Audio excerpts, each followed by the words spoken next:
Hello friends, radio Dwarka में आपका बहुत बहुत स्वागत है। आज हमारे कार्यक्रम आत्मनिर्भर ओल्ड एज की तैयारी में हमारे साथ मिसेस सुलेखा अग्रवाल जी हैं, जो एक चैनल चलाती हैं और अपराध मुक्त भारत के लिए बहुत कुछ कार्य कर रही हैं। इसके साथ वो एक लेखिका हैं और बहुत अच्छी कविताएं भी लिखती हैं। तो आइए मिलते हैं हमारी आज की मेहमान मिसेस सुलेखा अग्रवाल जी से। सुलेखा जी, आपका हमारे प्रोग्राम में बहुत बहुत स्वागत है। मैं आपका बहुत बहुत आभार प्रकट करती हूँ और स्पेशली रेडियो द्वारका का जी और युतिका जी आपका। और मुझे बहुत ही अच्छा गर्व महसूस हो रहा है कि मैं इस चैनल पे आई हूँ और आपने मुझे ये सौभाग्य दिया। Thank you. तो सुलेखा जी, आप एक चैनल चलाती हैं जी, किस नाम से? मेरा चैनल का नाम है विचारों की उड़ान। उसमें क्या बाय सुलेखा अग्रवाल। और विचारों की उड़ान, मेरा मानना है कि एक विचार आपको महात्मा बुद्ध भी बना सकता है और एक विचार आपको राम की दिशा की ओर भी ले जा सकता है। तो आपके जब विचार शुद्ध होंगे तो निश्चित है कि आपकी उड़ान एक अच्छी राह पे जाएगी और अपराध मुक्त भारत होगा। बहुत खूब, बहुत खूब। तो सुलेखा जी, हमारा जो ये कार्यक्रम है आत्मनिर्भर ओल्ड एज की तैयारी, तो आपके विचार से आत्मनिर्भर क्या है? युतिका जी, मेरा मानना है सर्वप्रथम आत्मनिर्भरता वही है कि जब आप अपने डिसीजन, अपने फैसले खुद ले सके। पर फैसले और डिसीजन लेते वक्त आपके जो आसपास एक दायरा है, चाहे वो आपका परिवार है, चाहे वो समाज है, उन आपका दायरा इतना ऊंचा होना चाहिए कि उनको विश्वास हो कि आप जो भी फैसला ले रहे हैं उचित ले रहे हैं। तो सर्वप्रथम अपने आप को, अपनी उड़ान को इतना ऊंचा बढ़ाइए, अपने थॉट्स को इतना बढ़ाइए कि आपके डिसीजन पर सबको कर। बहुत खूब सुलेखा जी, आपने बहुत अच्छा एक विचार हमारे समक्ष रखा है। तो दर्शकों, आपने सुना कितना बखूबी इन्होंने बताया है कि आत्मनिर्भर का मतलब है अगर हम अपने डिसीजंस खुद ले सकते हैं तो हम आत्मनिर्भर हैं। बहुत खूब। सुलेखा जी, साथ में है हमारी ओल्ड एज की तैयारी, एक आत्मनिर्भर ओल्ड एज की तैयारी। तो आपका क्या मानना है कि क्या ये जरूरी है? जी बिल्कुल। मुझे लगता है कि हमें अपने हर आने वाले वक्त की तैयारी शुरू से कर लेनी चाहिए। आप कर रही हैं? जी बिल्कुल। सर्वप्रथम तो हमें सबसे पहले अपनी किताबों से या जो भी आपकी एक्टिविटी है उस पर अपना ध्यान केंद्रित करना चाहिए, क्योंकि एक महिला हो या पुरुष हो, उसको अपने जो भी आपको समाज की जो भी जिम्मेदारियां मिली हैं, चाहे वो आपके परिवार की हैं, वो तो आपको निभानी है, मगर उसके साथ साथ आपको अपने आने वाले वक्त की तैयारी के लिए अपने आप को एक कठोरता से तैयारी करनी चाहिए। तो उसमें शायद फाइनेंसेस भी आती हैं आपके ख्याल से। तो क्या फाइनेंसेस के लिए हमको स्टार्टिंग से सोचना चाहिए? क्या आप सोच रही हैं और ये कितना इम्पोर्टेंट है?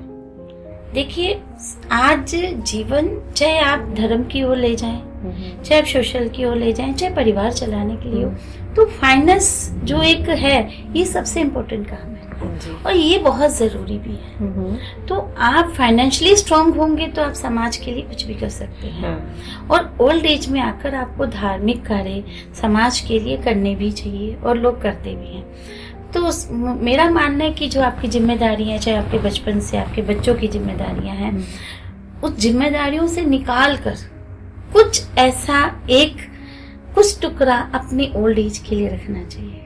और साथ साथ जब तक हम एक्टिव हैं तो प्रयास जारी रखने चाहिए, चाहे वो महिला हो चाहे पुरुष हो, कि जहाँ से कमाई का साधन हो सके तो अपने आप को आत्मनिर्भर करें और कमाई करें और जोड़ कर रखें आगे समय के लिए। जी।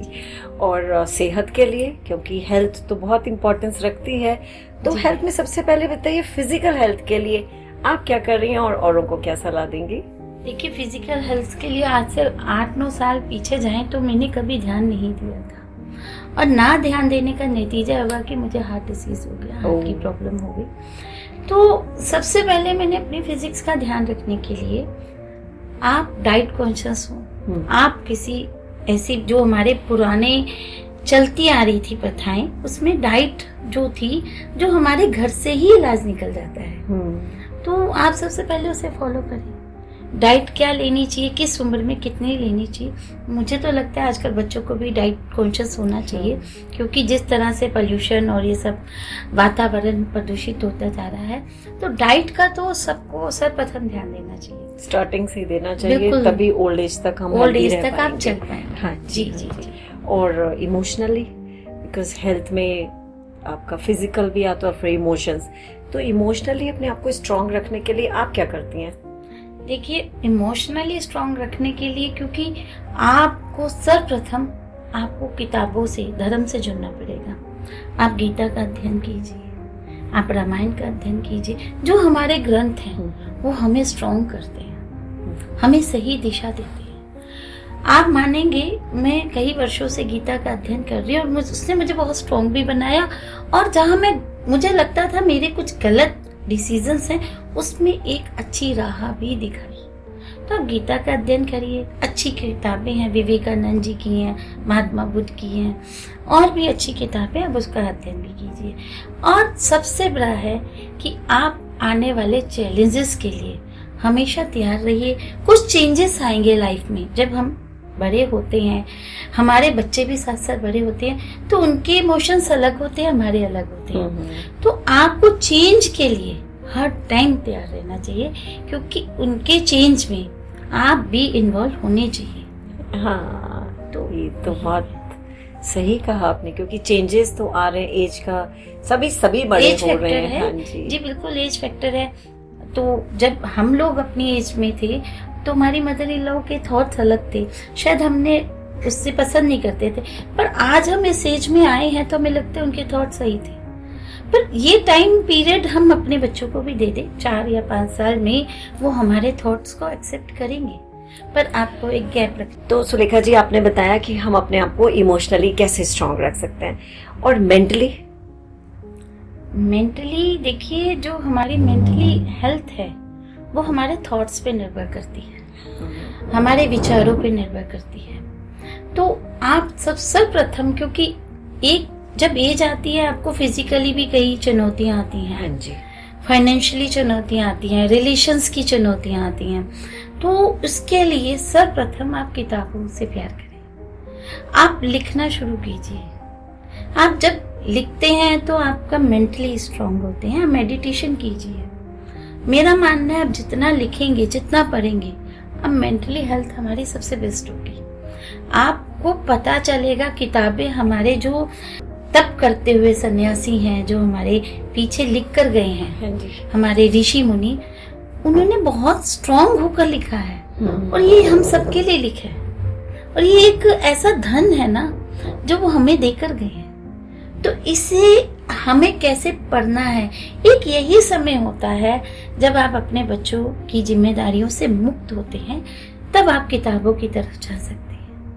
तो मेरा मानना है, जब तक आप किताबों और लिखने का अध्ययन करेंगे, आप मेंटली उतने स्ट्रांग होते जाएंगे। लेकिन सुलेखा जी, आप तो क्योंकि लेखिका हैं, आप कविताएं लिखती हैं, बहुत अच्छी कविताएं लिखती हैं, लेकिन हर किसी में ये हुनर नहीं होता, नहीं लिख सकते, लिखने का एक जज्बा नहीं है, लिखने का लगता है कि ये हमने क्या लिखा, तो फिर क्या करें? मेरा मानना है कि कविताएं ही एक लिखना जरूरी नहीं है। जब जब आपके विचार आए, आप डेली रूटीन में एक डायरी भी लिखेंगे ना, तो वो भी आपके मेंटली हेल्थ को स्ट्रांग करेगी। अपने आप से बात करें। जी मैं छोटा सा उदाहरण देना चाहूंगी। एक बच्चा था क्लास में, तो टीचर ने कहा, उसने एक कील लगाया और पूछा कि अब इसमें बताओ तुम्हें क्या दिख रहा है। तो सबने कहा हमें व्हाइट पेपर दिख रहा है, किसी ने कहा कील दिख रहा है। तो कई लोगों ने आंसर ये दिया कि हमें सिर्फ कील दिख रहा है, मगर जो एक बुद्धिजीवी बच्चा था उसने कहा व्हाइट पेपर है। इसका अर्थ यह है कि आपकी बुद्धि क्या देखती है, आप कमी देखते हैं या उसमें स्पष्टता देखते हैं। गिलास पानी का आधा भरा हुआ है या आधा खाली है, ये हमारे थॉट्स पे निर्भर करता है। हाँ जी। तो उसी तरह से हम कुछ भी लिखेंगे तो वो एक अध्ययन है ना, वो हमारे विचारों में चेंज लाना शुरू करेगा, और आप निश्चिंत लिखते लिखते आपका लेखन में सुधार होता जाएगा। ये एक थेरेपी है, आप इसको करके देखिए, बहुत अच्छा लगेगा और आप अपने आप को बिजी समझना शुरू कर देंगे और मेंटली हेल्थ आपका बहुत अच्छा होता जाएगा। तो दोस्तों, आपने सुना अपने आप को इमोशनली और मेंटली स्ट्रांग रखने का राज। कलम उठाइए और लिखना शुरू करिए। कोई बात नहीं, जैसा भी लिखे हम अपने लिए लिख रहे हैं, और उसके साथ सुलेखा जी का मानना है कि हमारे लेखन में भी सुधार आएगा और हमारी थॉट्स में भी। तो चलिए आज से ही शुरू करा जाए। तो सुलेखा जी, आपने ये बड़ा अच्छा बताया। डायरी मैं भी लिखती हूँ। नहीं, बहुत अच्छी बात है, मैं भी लिखती हूँ। और मैं आसपास के जो भी हमारा वातावरण है या समाज की कुछ कमियां, कुछ अच्छाइयां, तो उसको सबको लिखती हूँ। इवन देन अपनी भी हम कमी को लिखते हैं। हाँ बिल्कुल, अपने आप से तो कह ही सकते हैं आराम से।